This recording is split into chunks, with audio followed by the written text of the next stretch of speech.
At Sejong there lived a Buddhist priest of exceptional virtue and purity of conduct, who though over 80 years of age was still hale and hearty. One day he fell down and could not move, and when the other priests rushed to help him up they found he was already gone. The old priest was himself unconscious of death, and his soul flew away to the borders of the province of Honan. Now it chanced that the scion of an old family residing in Honan had gone out that very day with some 10 or a dozen followers to hunt the hare with falcons. But his horse having run away with him, he fell off and was killed. Just at that moment, the soul of the priest came by and entered into the body, which thereupon gradually recovered consciousness. The servants crowded round to ask him how he felt when, opening his eyes wide, he cried out, "How did I get here?" They assisted him to rise and led him into the house, where all his ladies came to see him and inquire how he did.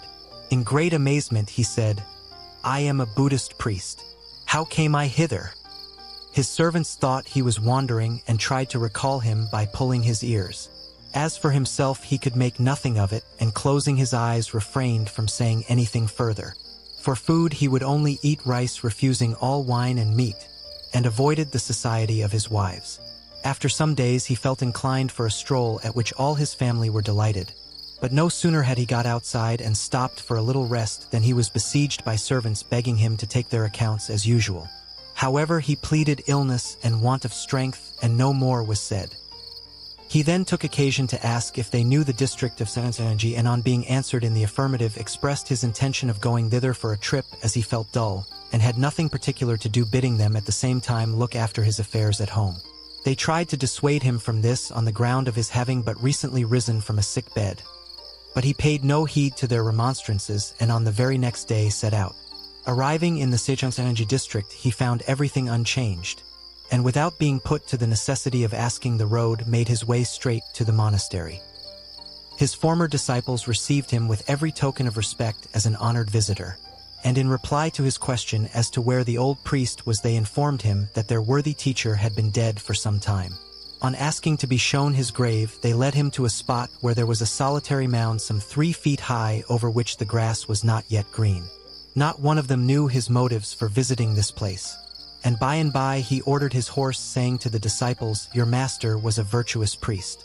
Carefully preserve whatever relics of him you may have and keep them from injury." They all promised to do this, and he then set off on his way home.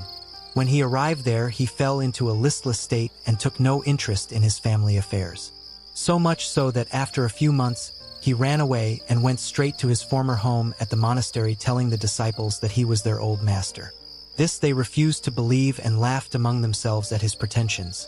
But he told them the whole story and recalled many incidents of his previous life among them, until at last they were convinced. He then occupied his old bed and went through the same daily routine as before, paying no attention to the repeated entreaties of his family, who came with carriages and horses to beg him to return. About a year subsequently, his wife sent one of the servants with splendid presents of gold and silk, all of which he refused with the exception of a single linen robe.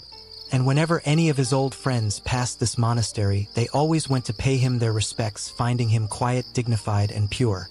He was then barely 30, though he had been a priest for more than 80 years.